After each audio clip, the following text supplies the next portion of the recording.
Welcome to the Thinking Practitioner Podcast, a podcast where we dig into the fascinating issues, conditions, and quandaries in the massage and manual therapy world today. I'm Whitney Lowe. And I'm Luchau. Welcome to the Thinking Practitioner.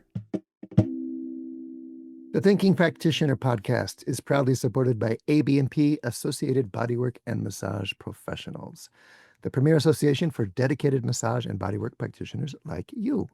When you join AB&P, you're not just getting industry-leading liability insurance, you're gaining practical resources designed to support your career. From free top-tier continuing education and quick reference apps like Pocket Pathology and 5-Minute Muscles, AB&P equips you with the tools you need to succeed and grow your practice. And AB&P is committed to elevating the profession with expert voices, fresh perspectives, and invaluable insights through CE courses, the AB&P podcast, and the Massage and Bodywork magazine featuring industry leaders like Till, my partner, and myself. Thinking Practitioner listeners like you can get exclusive savings on AB&P membership at abmp.com/thinking. So join the best and expect more from your professional association. So welcome, everyone, to the Thinking Practitioner, and we are delighted today to have, for the third time around, a wonderful guest with us here, Dr. Stuart McGill. Dr. McGill, thanks very much for being with us. And let me just briefly introduce you for those who may not be aware of your esteemed background here. Dr. McGill is a distinguished professor emeritus at the University of Waterloo, where he was a professor for over 30 years. And works with high-performance professionals and patients from all over the world who seek out his help for musculoskeletal back pain issues. And he has produced over 245 peer-reviewed scientific journal papers, several textbooks, and won many prestigious international awards as well, including the Order of Canada in 2020 for leadership in back pain. He gets pegged a little bit as the anti-motion guy. And you might have clients who have come to you with back pain and said, hey, my PT told me never to flex or never to rotate. Sometimes those never prescriptions get traced back to Stuart McGill's work. He wrote a very influential book called The Back Mechanic, a self-help book for people with back pain. And I know it's helped a lot of my clients. And sometimes people oversimplify the message from that. Dr. McGill would say to be don't move. He'll clarify his views on that some in the conversation and then recap those a bit at the end. So, Dr. McGill, thank you again for being with us. Great to have you here. Thanks, Whitney and Till. I always enjoy the time we spend together. All right, wonderful. Well, we got a wide variety of things that we want to jump in today, of course, focusing predominantly on back pain. And Dr. McGill, you've been working on some things for some other lectures around disc healing issues. And we have some special things we want to do for a podcast today. We're going to do a bit more visual-oriented things for those of us who are following on the YouTube. So let's just start off with this, looking at this. Tell us a little bit about what your experience and the current research tell us about the ability of discs to heal. Or, I hear a lot, especially all the way back to the early days of Robin McKenzie's work about you can do exercises and push discs back into a more normal condition, normal position if they had herniated. And just want to see what you can share with us about where we are on this currently.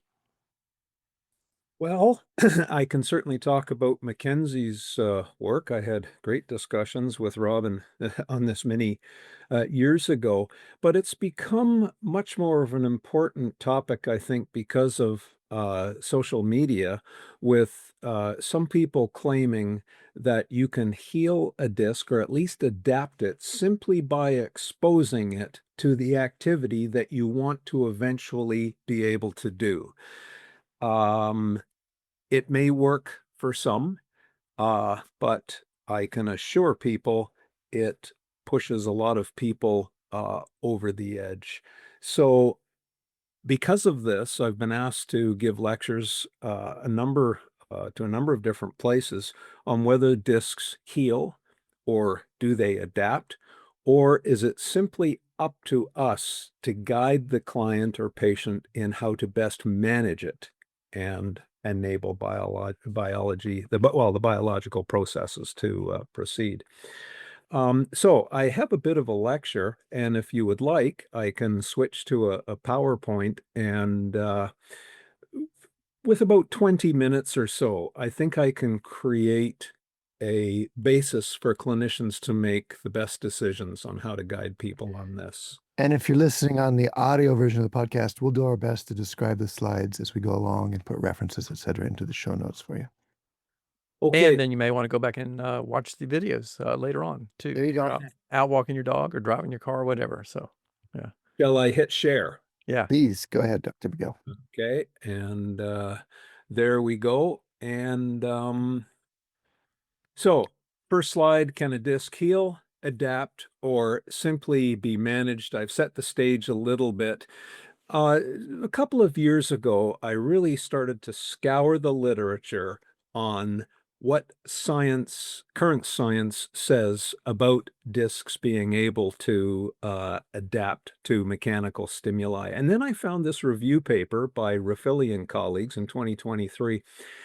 And I thought they did a really fair review. At least from a disc cellular level, it doesn't appear that degenerated discs can adapt.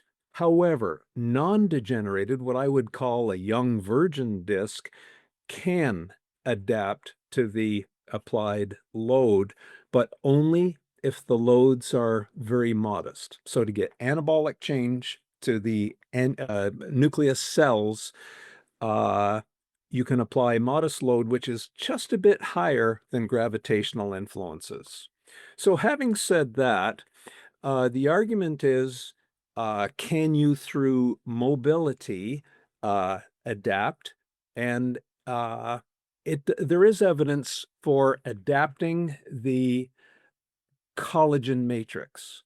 But if you're trying to adapt load bearing, the adaptations require stronger end plates and stronger bone and a collagen matrix. In other words, there are two different processes, and there seems to be restrictions on you can't do both. You must choose one if you want really substantial load-bearing ability or really substantial mobility. If you want an extreme of one, it comes at a cost of the other. Or if you just want to be middle of the road, the implication is you can just have modest load-bearing ability and modest, did I say load-bearing? And then modest mobility.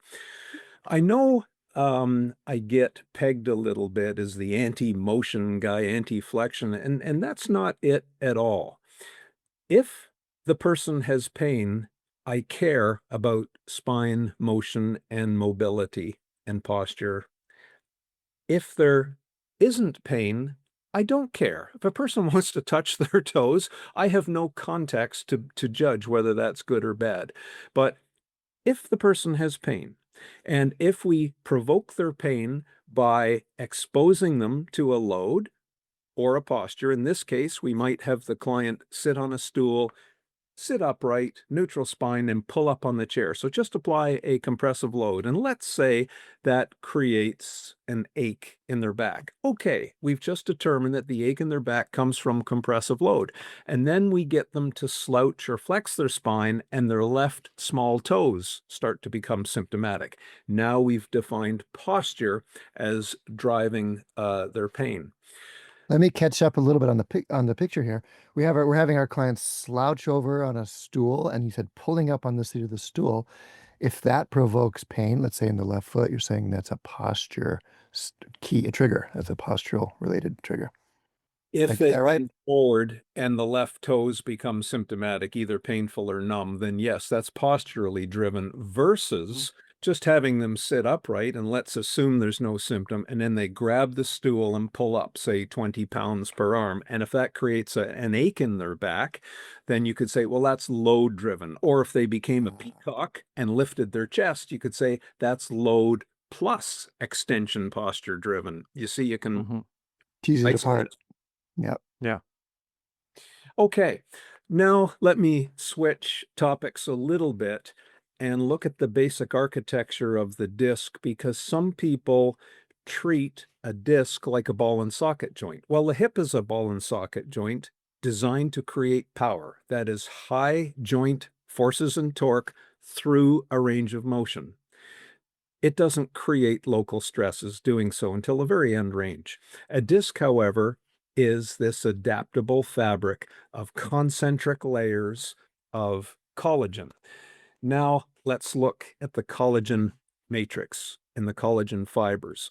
In a disc, about 80% is type 1 collagen, which gives strength and stiffness, stiffness not being a negative term, stiffness simply being a property of a material. Like it has mass, it has stiffness, which determines its elastic behavior. Type 2 collagen is the elastic collagen. It's about 20% in a disc. But what is important when we have a discussion of adaptation is collagen type X, types 3 through 10 that bind collagens 1 and 2 together and prevent it from delaminating. So the type X collagen is follows a spectrum like everything in biology, and it's influenced by who the parents were of the person, their training, past exposure to disease, various substances, performance-enhancing drugs, etc., tend to influence the behavior of type X collagen. Well, now let's look at some of the collagen science, and we look at Professor Jill Cook's work from Australia. Very good scientist, showing how in a Achilles tendon, when you expose it to load, it adapts quite often positively if the exposure is of the correct volume, etc. She was on the show recently talking about this, the ability of tendons to adapt. Right. Well, please. Yeah, it's very good work, but here's the rub. The applied load is parallel to the collagen fibers of the tendon. There are no delaminating stresses. But now let's look at the architecture of the disc, which, as I said, is concentric rings of collagen, where each ring has a different orientation to the collagen. So if you move the disc back and forth and apply compressive load, you're creating tensile stresses that eventually turn into delaminating stresses. In other words, the applied loads are not parallel to every fiber because every fiber has a different orientation.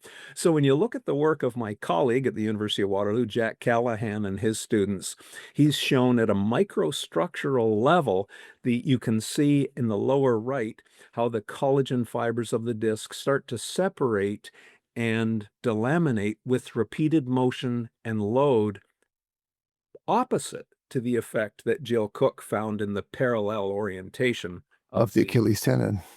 Yeah. So that's Do the you think there's any difference in this being compressive loading versus tensile loading on the collagen fibers in the Achilles tendon? Well, yes and no. Consider now that when you squeeze a disc, the nucleus increases pressure. In order to contain that pressure, the annular fibers are in tension. Yeah, that's right. If the I didn't think we would get into this level of discussion, but it's so interesting. When you look at a person who's done excessive weightlifting and they have a posterior disc bulge, and when they bend forward, the pressurized nucleus works its way through the delaminated collagen posteriorly. In other words, flexion almost always drives the posterior disc bulge under compression. But now let's take a person who didn't delaminate their collagen through weight training, but they did excessive mobility training. When they bend forward, the posterior aspect of the disc doesn't bulge. The anterior part of the disc bulges in compression. It buckles because it's a softer kind of collagen. So do you see how a mobility adapted person's disc behaves very differently than a weight trained person who is excessive in that exposure? The disc Do you, bulges are very different. is this a genetic thing in terms of the way that disc would respond differently, or is it because of this Getting type to of that. training? I'm getting to that. The answer is everything matters, and both of these things. That's why it's a lecture. Yeah. Okay. I'm going to talk about genetics and exposure here in Okay. just a sec. So when we go back to our work, this is about 20 years old now with orthopedic surgeon Claudio Tampier, who did his graduate work with us.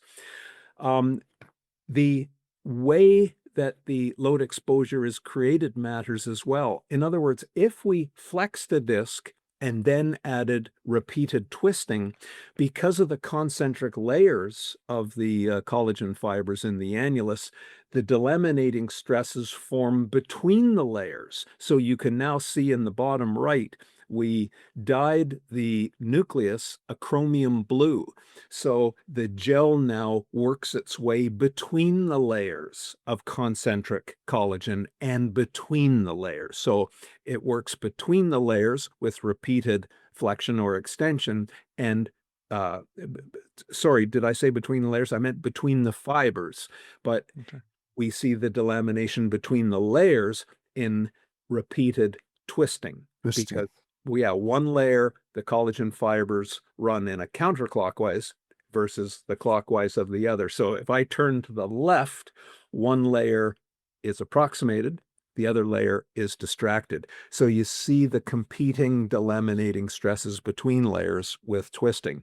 And that's what we're showing with the delamination between layers in the lower right that you can see. Mhm. So does exposure to a particular load heal? And this isn't only from our work now. I'm showing several authors who have all agreed on this, that the discs don't heal. You can manage them, shall we say, to subclinical levels, but there's really no evidence that you can heal a disc. So to summarize, Can I? Yeah, go ahead. So exposure to load, just to translate that into everyday language, that could be actually a weight-bearing load, but you're saying it could also be a bending load or a mobility challenge. Also, does that apply in those cases too? In other words, can we stretch our way into healing, or is this relevant just to weight bearing? I'm hedging on this because the magnitude of the exposure really matters, and it's managed by the tipping point. So if the person wants to stretch and they don't need stiff X-type collagen to hold the fibers together when they're weight-bearing with heavy load, then yes, they will adapt more mobility to their spine, but the volume must be underneath the tipping point. Okay. Remember, it's sufficient mobility. But the compromise now is they're giving up the ability to work in the weight room, for example, where they will need much stiffer collagen to stop the fibers from delaminating, meaning that they can't have as much motion, repeated motion ability. So when they would say squat with good form, meaning that they use the hips, the knees, the ankles, don't bend the spine very much. But if they want to bend the spine, they can't bear much load. This is the trade-off. Thank you. So if we're saying, for example, that the disc, there's not a lot of strong evidence that the disc can actually heal, but can it, for example, maybe you don't heal the delamination, but can it sort of get pushed back into less herniation, for example? Is there a Yes, I'm going feasibility to show evidence on that again in a Okay. couple more slides, and eventually it will gristle. So you look at like myself, who's almost 70. I had delaminated collagen in my 30s and 40s and discogenic back pain. I don't have it now. The discs have stiffened. They've lost height. I can't move my spine as much. However, I can also bear a lot more load. So time will cause adaptations, but if I tried to do it through strength training earlier, I only would have softened the collagen more. In other words, leave it alone, let it settle, let biology do the stiffening, and it will regain. With many of your clients, they will say, yeah, I had repeated episodes, very acute episodes in my 30s, 40s, perhaps early 50s. But once I hit 62, 63, I never had another acute episode of back pain. But now the game changes. Maybe they have a little bit of central stenosis with thickened facet joints and some of these other issues. But this particular slide, now I'm just giving a case study of this is a super athlete, a client I had a little while ago, and the massage and body workers were working on him to get more spine extension. Well, I hope you can see in the right CT scan, he has an anomaly in one of the facet joints where they're hooked. That joint will not extend.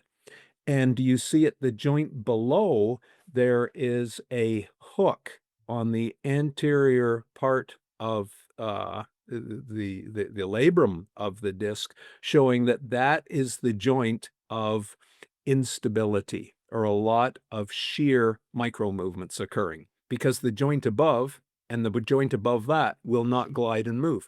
So the mobility clinicians were pushing rope on this and actually making him worse, and they couldn't understand why. So, I don't see the successes. I only see the patients who aren't responding. And okay, now to get to answering some of your previous questions. People who know me, they'll say, well, what is the secret to lifelong disc health? And I'll say one of them is to keep your end plates healthy. And they look at me as though I'm from Mars. So let me tell you the reason for looking after your end plates for long life annulus and nucleus disc health. We took spines from animals, and you can see the spine on the left being a virgin spine, and then we loaded it to simulate a 1 times body weight deadlift. And you see the broken trabeculae and the broken end plate from an excessive compression. You will hear many people say, my discogenic back pain started with an excessive deadlift, or they slipped and fell on ice and pile drive their spine. In other words, it was a compression exposure, which people don't think that causes disc herniation, which it usually doesn't. But here's what happens because of the cascade now being initiated with heavy compression. Once the end plate is damaged, the disc loses a little bit of height. The nucleus pressure needs to be high because blood vessels, nerves are always trying to grow into the nucleus of the disc, but the high pressure kills them. So you'll see some studies that say, oh, only the outer part of the disc is innervated. I can tell you those are young people that the cadavers were obtained from. And if they look at the next study says, oh no, the nerves go all the way through into the, say, the outer third of the disc or all the way through the disc. Well, they were harvested from older people who had end plate damage. So now I can, from that step, go on to talk about a disc bulge.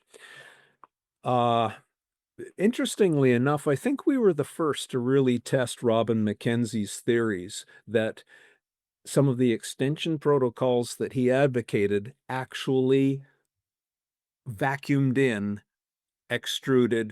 posteriorly extruded nucleus. So if you look at the X-ray on the left, we loaded up the nucleus. This is of a virgin disc now with a barium or a radio-opaque material, and you can see it's contained inside the nucleus. And then we squeezed the spine, and you see in the right panel, the nucleus has now left the disc, gone through the fracture or crack in the end plate, and it resides up inside the vertebral body. So that will create what's, a modic change if the person has had an MR, for example. Isn't that also referred to as a Schmorl's node? It Or is that can something be different? it can be a Schmorl's node if the fracture is small, like it looks like a little bomb crater actually Uh-huh. on the surface of the end plate, but it could also be a crack, or it could be underlying trabecular bone fracture as Mhm. well. Uh, Different types of fractures. And by the way, the spectrum appears to be more hereditary than anything when it comes to what type of bone fracture is the end plate going to sustain. I'll talk about that in just a second as well.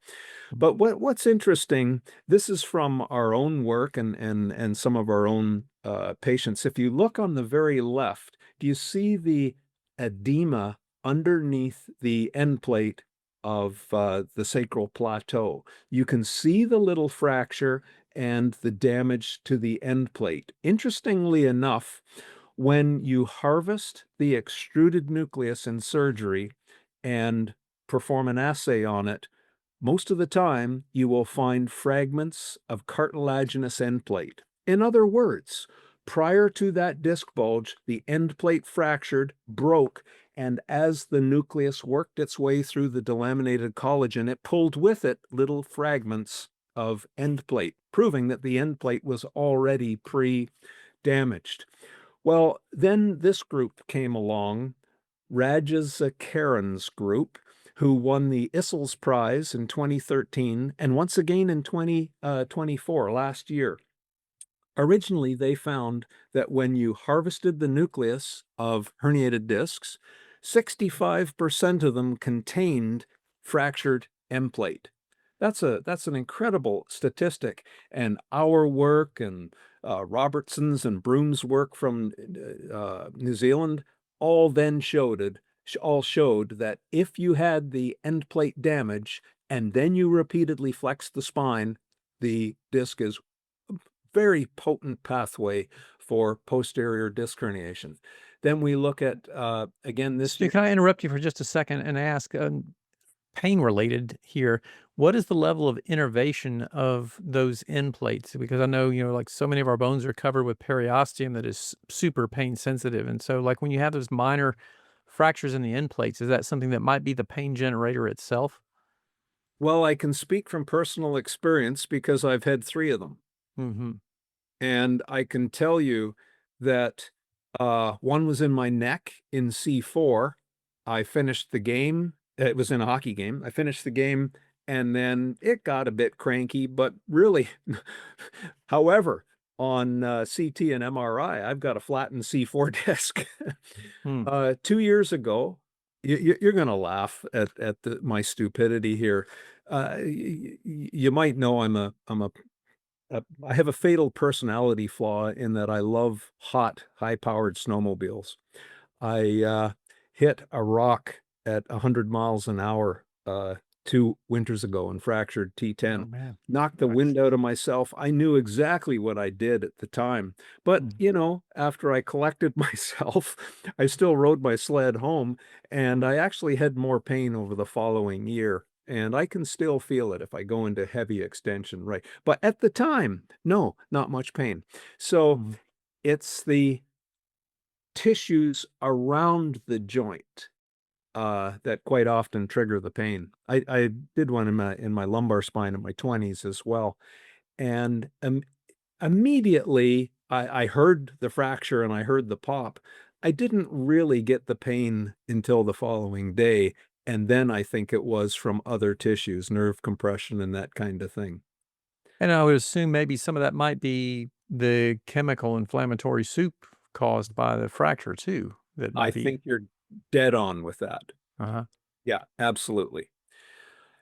Okay, so this may or may not help the listening audience, but uh, Jerome Fryer created some models based on our early work of uh, disc herniation.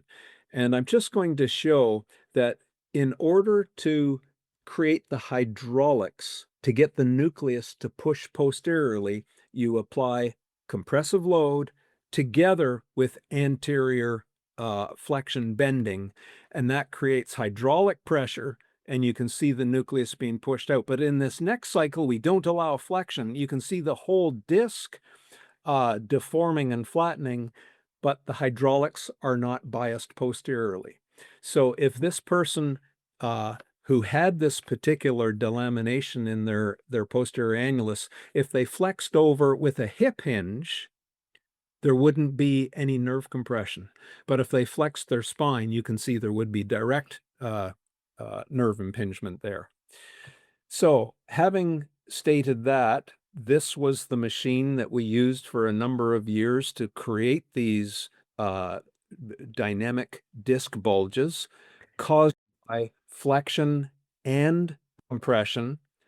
And we would then document how with each cycle of flexion, the nucleus would be literally pumped through the annulus until we saw a frank posterior herniation. And at that point, we could get together with Robin McKenzie and say, do your techniques truly work to vacuum in and reverse the posterior disc bulge? And the answer, here's some of the evidence. This comes from my work with Joan Scannell, one of our PhD students, and she was a McKenzie trained therapist. There would be the disc bulge shown on the left with the radio-opaque contrast, well on its way, working through the delaminated collagen posteriorly, and then she was able to prove McKenzie was right, that he could reverse the pressures pushing the nucleus posteriorly and vacuum them back in again with the what is known today probably as the floppy push-up. Okay, a lot of clinicians use the floppy push-up, but here's what we have seen clinically. There will be a client comes in and we review their history of back pain with them, and they say, yes, well, I had a frank posterior disc herniation. I went to a clinician who prescribed floppy push-ups, and I've been doing them every morning when I get out of bed for the past year. And now extension triggers my pain. It's a whole new pain. And we say, well, yes, no wonder. We now look at the changes that have been induced to the facet joints and the neural arch because of the repeated extension. So the next question became, was there a mechanical correlate of the floppy push-up and extension that achieved the same vacuuming result? I should also say that not every spine responded to floppy push-ups, just like you find clinically. Some people, it's poison, it makes them worse. And what Joan found was that if a person had retained 70%, in other words, they lost 30% of their disc height or more, it wouldn't work. It would just rub the facet joints that were already compressed. So what we were learning was, for the McKenzie protocols to work, only a little bit of disc height could be lost. Well, then we tried static postures that were not so irritating of the facet joints. And we, in our first 16 specimens, we found that just simply laying in a static extended posture vacuumed in the disc bulge every bit as well as the dynamic repeated floppy push-up extension, with the same restriction, and that being that 70% of the disc height had to be remaining or more. Well, that was work that we did quite a number of years ago, and interestingly enough, a very recent paper has just come out showing that a person standing and then arching backwards, once again statically, created this improvement in their clinical pain.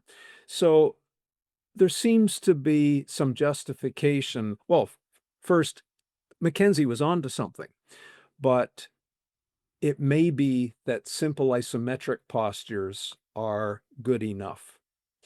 Well, Can I interrupt you for a moment? There's something I want to go back to the thing we were talking about with the compression loading versus the compression loading plus forward flexion that then seemed to indicate some protrusion of the disc. This is something that has always bothered me, and I'd love to hear your take on this. Is like how much is that disc actually protruding? Let's say it's relatively close to nerve roots that are coming out in that region. We know all over the rest of the body that nerves can take, moderate amounts of pressure and get pushed and, prodded and poked all the time without being symptomatic. So how much does that disc really actually move in a protrusion? Is that nerve so taut that there's no like give or no slack at all in it to be able to absorb any of that force? Yeah, it's a fabulous question, Whitney. Um, Again, I'm not avoiding the question, but a thorough assessment should give you the answer. For example, say the person has a little bit of a disc bulge at T9.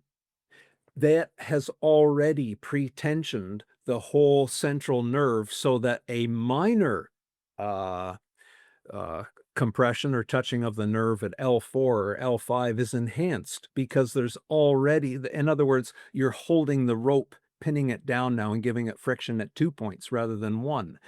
There might be a cyst on that nerve root.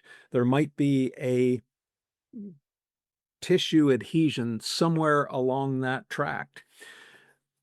And then the other thought that's coming to mind is when I work with radiologists, we will put a client into an MR scanner on their back and we'll measure the size of the disc bulge. Then we'll get them out. And then for 10 minutes, they will sit slouched. And then we put them back in the scanner and you will see uh, a, a much bigger disc bulge. Or you could put them in and lay them on their tummy and the disc bulge has probably greatly reduced. In other words, the motion of the nuclear material through the open fissure of the delaminated collagen responds quite quickly. And those are the people who report, oh, if I sit on a soft couch for 15 minutes watching the TV, the radiating fire down my leg just lights up. However, if I sit on a kitchen stool or on a chair like I'm sitting on now, a very firm chair with a pretty aggressive lumbar support, I have zero symptoms. So you can see how quickly the geometry of that disc bulge can change, and it can change from a friction into a compression, etc.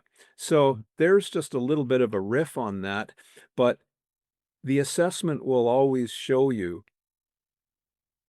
what the variable is that's offending the disc, whether it's a compression-induced friction or a posturally induced friction, and then try and decompress the disc. All right, have them do a prone lay.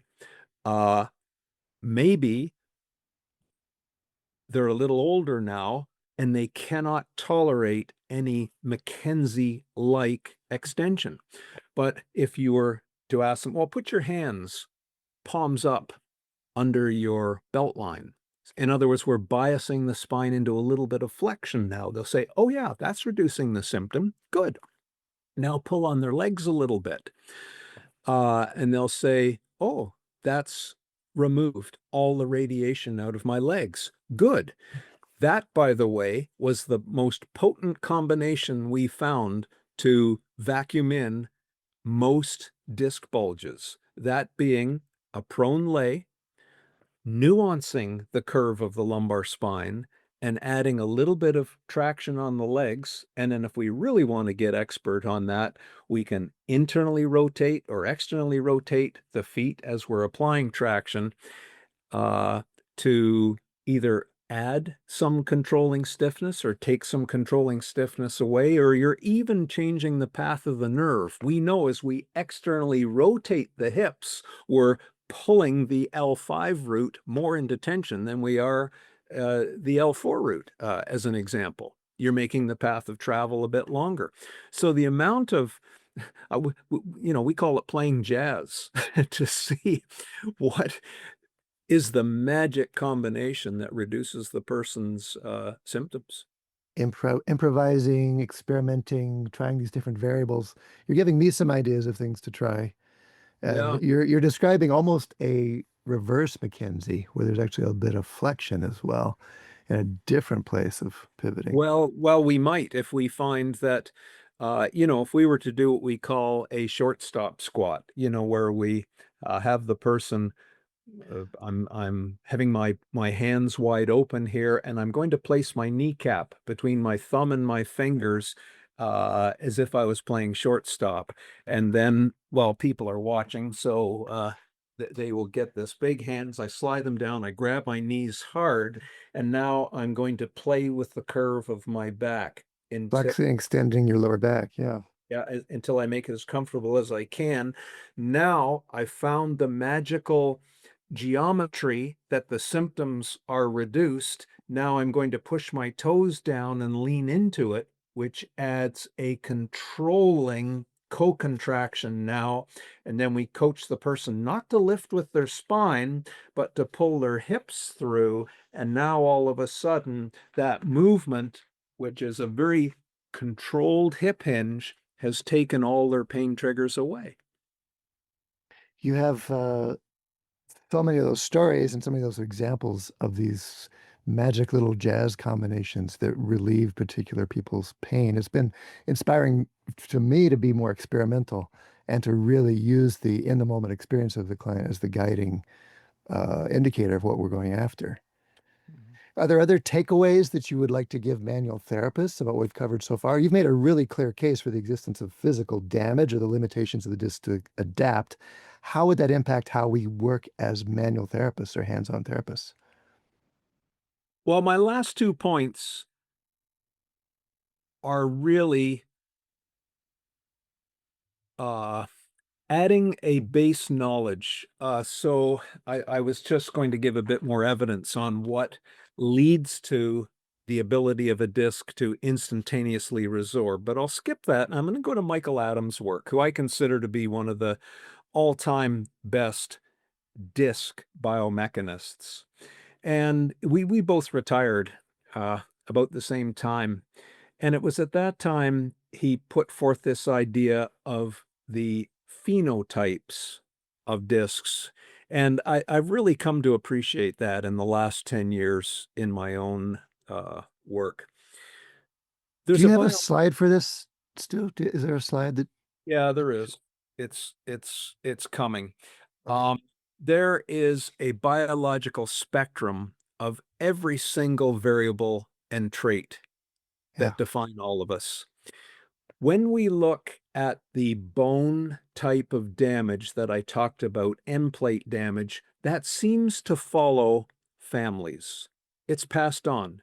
It tends to be hereditary. So, if your mother developed a really pronounced kyphosis as she aged, it really increases the chance that you may do that as well. However, the collagen type of damage that I was talking about with delamination seems to be more mechanical.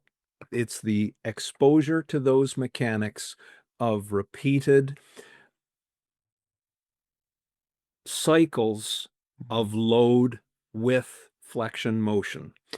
Now, even there is a biological spectrum, and we know that the thicker your spine, and I'll just go back to bending a willow branch. You can bend a willow branch back and forth, and it doesn't create stress because it's thin.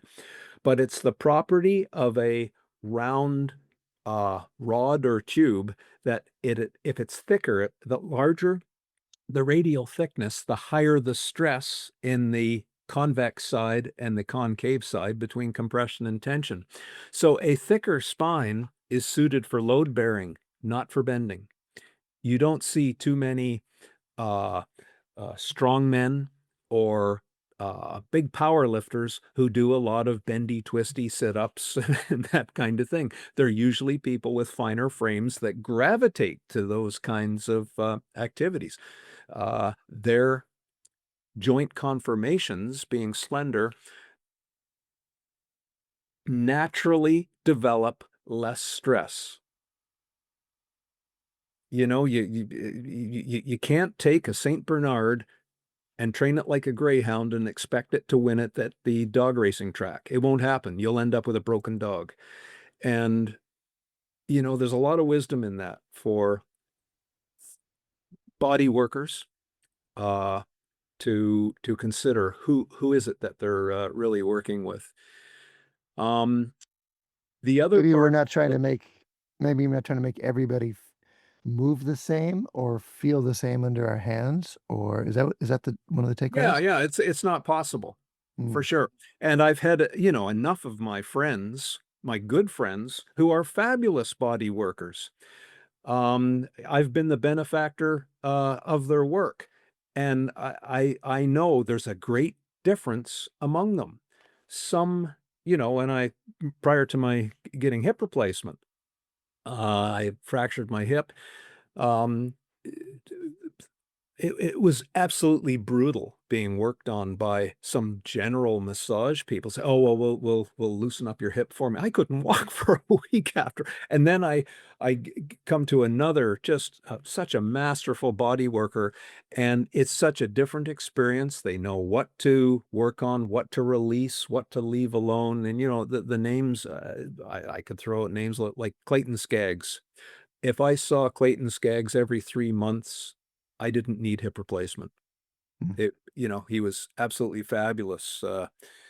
Shout out to Clayton Skaggs. Goes, Yeah, does the name Barents Batos mean anything to you? I don't know that name. Yeah, he's sort of a really well-known unknown, at least in the professional sport world. The hockey players, the baseball players, the NFLers, they know who Barents Batos is. And he's another one of these guys with just the magic hands. But it goes so much far beyond that. You know, he knows how to stimulate a reflex and leave something else alone.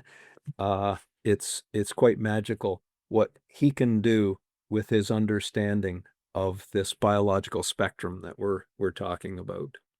You've made a really clear case for all of us about why we don't want to just mash everything and get be everything floppy or soft. Why the important role of stiffness or resilience, and the understanding that there may be physical damage and limitations to adaptation when there's been an injury like that. I think the concept that I'm trying to use to answer your question with your audience Mm, has to do with tuning of the body. mm, And sometimes to get an effect, stiffness is required in some places of the body. So if I want to throw something, for example, if I have proximal stiffness in my core, whatever power I can create in my hip then transfers through my core, through to my shoulder, and then I can whip my arm to throw a ball or, you know, a tennis racket or whatever it happens to be. So that strategic whip, for example, is unleashed through the combination of proximal stiffness and then distal timed mobility. And when a therapist understands that unleashing of the performance, they know what to leave alone and even encourage perhaps a co-contraction to lock it down and then mobilize something a bit more distally. Or, you know, I gave the example of that athlete who the therapists have been pushing him into extension because his sport requires him to rapidly extend the spine. It's not going to happen. They had to do a more thorough assessment to learn that they're only going to make him worse. And do you really want to mobilize the joint below? Not really. It's already suffering and showing the signs of being too mobile with the bone spurs that are now growing at the joint below. So here you have a joint that's locked because of anatomy, and now the joint below is becoming so lax because it has to move for the three above segments that aren't moving. That isn't going to end very well if that's continued to be pushed. However, a little higher up, I knew what we did, a little bit more general thoracic extension mobility really helped.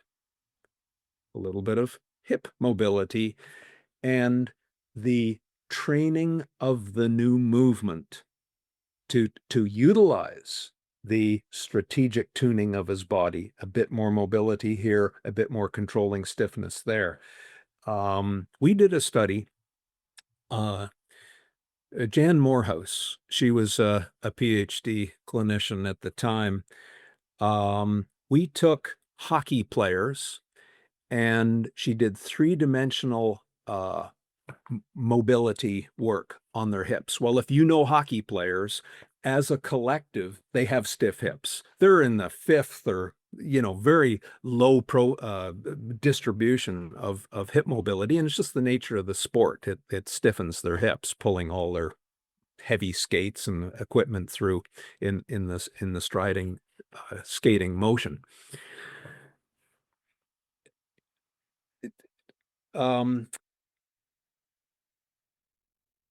She was so successful and such a good clinician in taking those hockey players from the 5th percentile on average of mobility through to the 75th percentile. So she was an extraordinary, successfully stretcher. Do you think the hockey players then used the new mobility? Walking, getting out of a chair, just in daily activities? And the answer is not. Because if you give a person mobility and you want them to use it, you have to change the engram or the movement tape. Sure. That was the big finding of that particular study. So there's another take home for perhaps your audience. If you really want to change movement, simply strategically stiffening and strategically mobilizing may not give you the movement you want until you've grooved in that desired movement for whatever reason, whether it's to avoid further injury or movement efficiency or speed or whatever. Yeah, I think the same thing is true. I certainly have kind of changed a lot of my tune on this over the years of thinking that we could make very significant sort of structural kinds of changes with people's backs, necks, or whatever with the 1 hour session that we do with them. And I think that same sort of thing is so true that so much of this is going to have a whole lot more to do with the way in which they move once they leave than what I might be doing within my confines of my 60-minute time with them. Do you want to comment from a guy who doesn't have the skills that you two have, but I've got quite a number of years of back pained people under Yeah, of course. and we got to know one another at the international fascial meetings, and in my lecture there, I admitted I'm a newcomer to this whole fascial area, shall we say. And it wasn't until I learned that don't stretch locally that all of a sudden I became to appreciate what you did, but it also made me better. For example, say we have someone who has had quite a history of hip pain or back pain, and we know the neurogenic loops.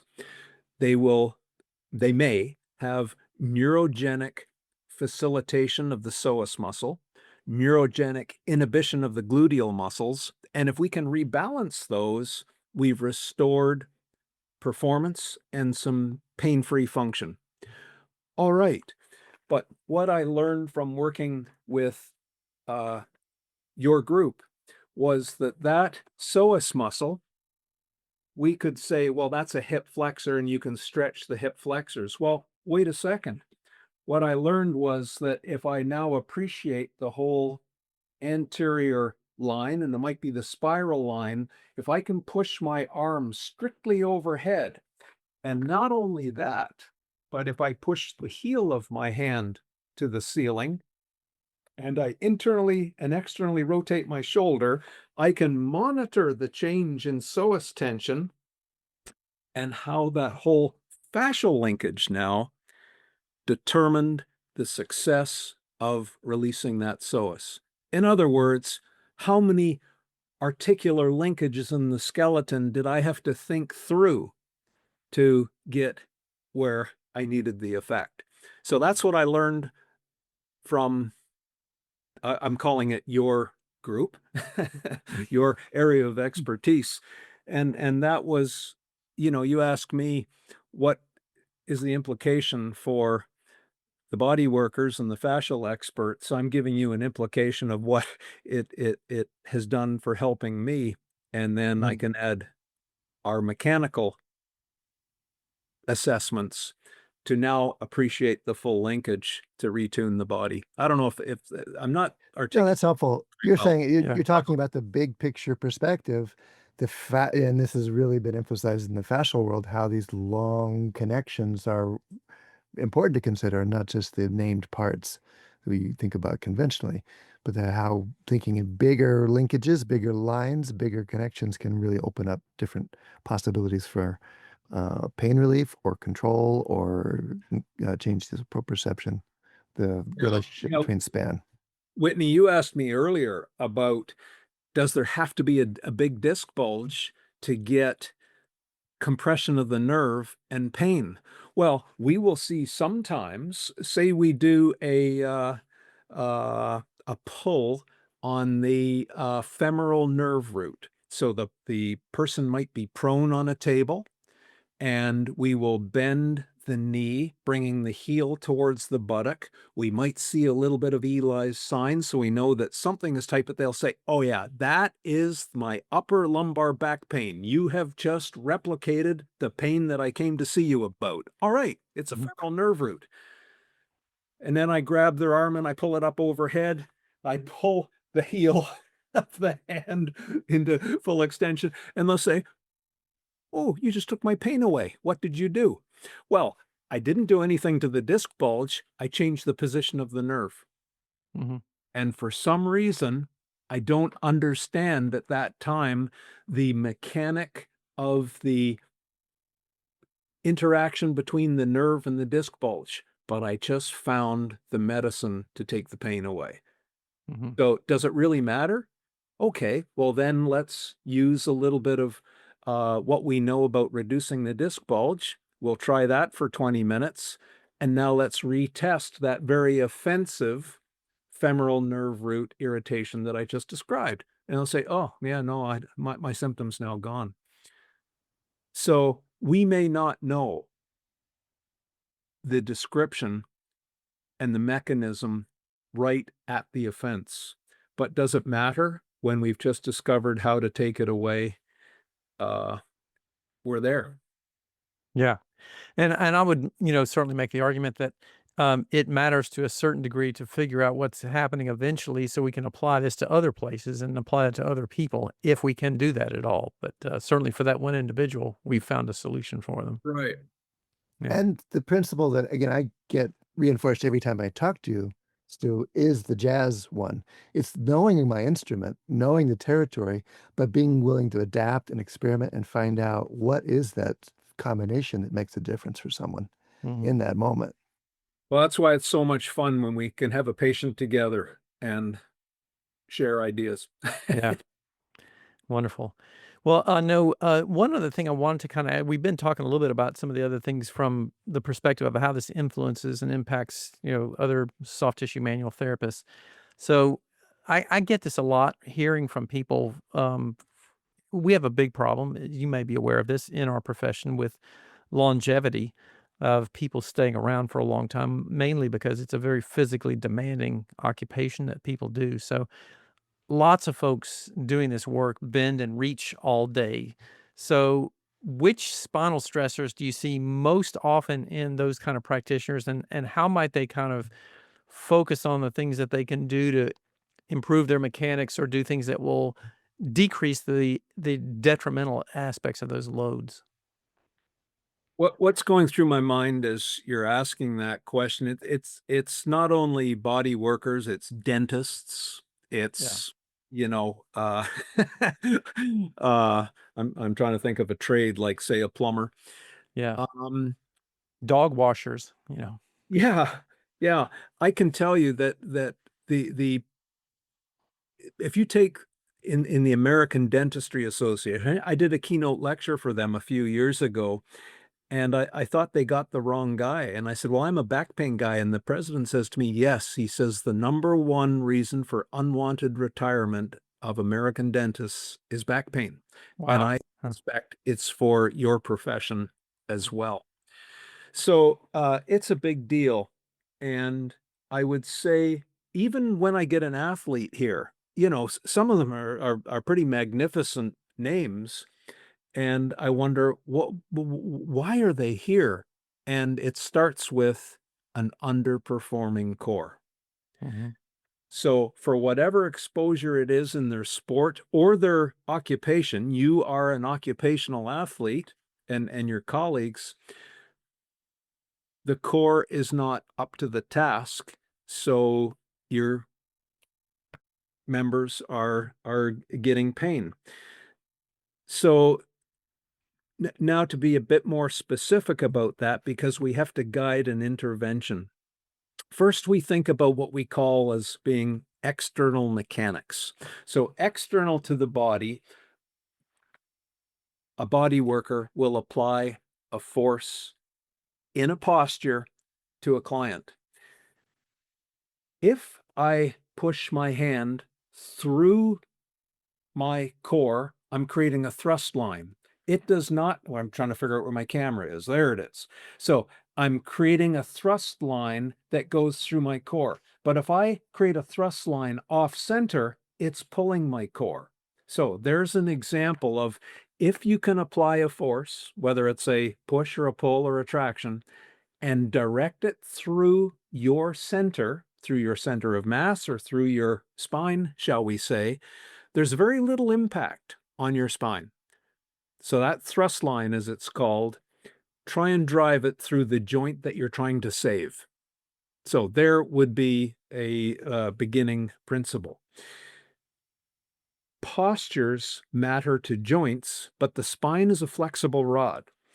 If the spine is in a highly deviated position, and then you have to apply a load, the passive tissues of the curved rod take the load. But if you can neutralize the spine, I can flex and extend my spine through the range of motion under muscular control. But it's at the end range of motion where either the facets are jammed together in extension, or the discs are taking the load and the ligaments in full flexion, whatever the case may be. If I can create a neutral spine posture, meaning that I have to set that up with a different hip conformation, a different knee conformation, a different shoulder conformation. But those joints are made to be mobile. They're ball and socket joints. So there's another principle, I would say. Things like the simple stuff that everybody knows. Try and get the person's neck or shoulder or thigh, whatever you're working on, close to you. That's all very simple. So these are all external mechanics to think about. Now comes the internal mechanics. The curvature of the spine determines which structures bear load, just as I showed before. If I fully flex and I pull the fascia and the nerves a certain way, or think of a nerve flossing movement, for example. If I open up the hand, extend the wrist, extend the shoulder, and look the other way, that's a nerve traction.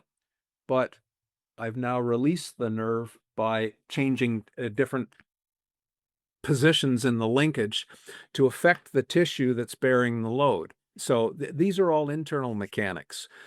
Now, the assessment of the person's pain will guide you as to what is it that you need to spare. And now you've unlocked what is it that that clinician has to do now to either retune their body to handle the stresses in a distributed way, so no single tissue crosses their tipping point, etc. So does that answer your question? Sure. Yeah. Very well. Thanks. Yeah, I wish it Doc- was a simple answer, but every single person will be a bit different. You got to spare the Yep. that have a low tipping point. Yep.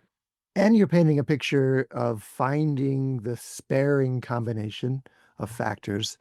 Not, and this is one that I want to just name for myself. It isn't to repair necessarily some damage as much as help people find a way to adapt to what limitations they might be dealing with in the physics. That's what I'm always impressed with talking to, is the detailed picture of the physics you paint for me and the different perspectives into it.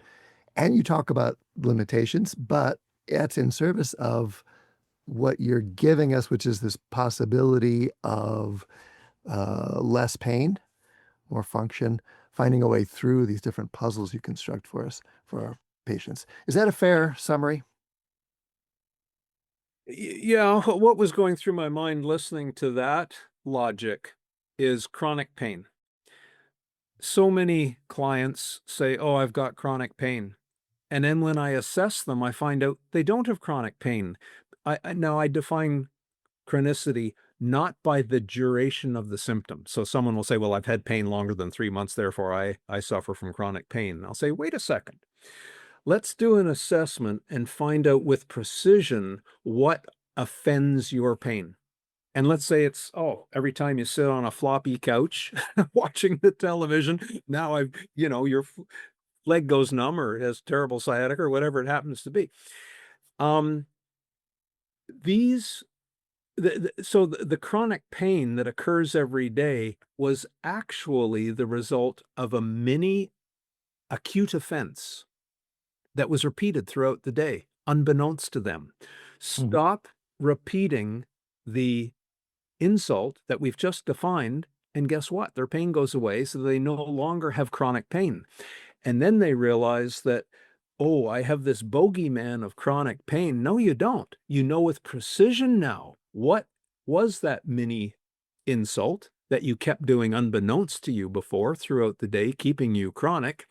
Now your chronic pain has gone away. So the next time you get the pain, you realize, I just offended my pain mechanism. I know exactly what I did. I won't do that again. And now the pain shifts from this terrible bogeyman to a tutor. It teaches them, oh, I shouldn't have done that. And now you're powering or empowering behavior change, and a very solid way to, What a fantastic way to think about Yeah. it as a pain as yeah. a teacher. So it completely transforms their concept of pain. Sure. Yeah. Listen, I would love to keep talking to you. I always get so much from our conversations and it takes me many places. We should wrap it up for today. What thought do you want to leave us with on our way out? I I don't have any other than to keep doing what you're doing. How would people find out more about what you do, Dr. McGill, if they'd like to know more? Well, I'm not much on social media, I'm afraid. So we just have our website, backfitpro.com, and we have a few of our books there and some of our clinicians that have been trained in what it is we do. And that's about it.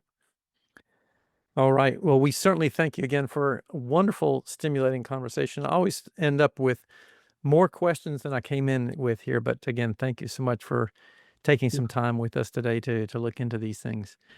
And we would also like to thank our sponsor, Books of Discovery, who has been part of the massage therapy and bodywork world for over 25 years.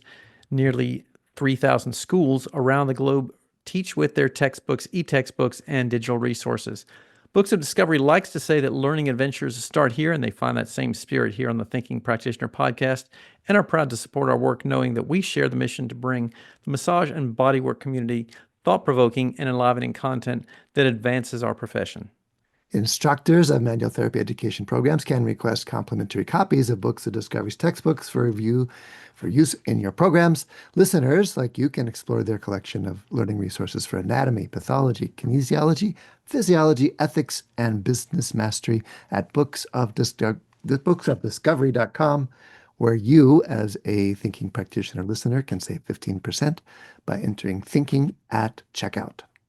And we would again like to say thank you to all of our listeners and to all of our sponsors. You can stop by our sites for the video show notes.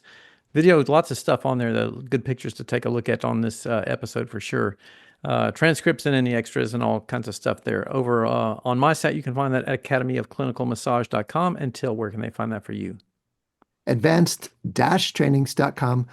We want to hear from you, your ideas or input about the show, about guests you'd like to hear from, about subjects you'd like us to explore. Email us at info@thethinkingpractitioner.com or look for us on social media and YouTube under our names. My name, Till Luchau. Whitney, what's your name?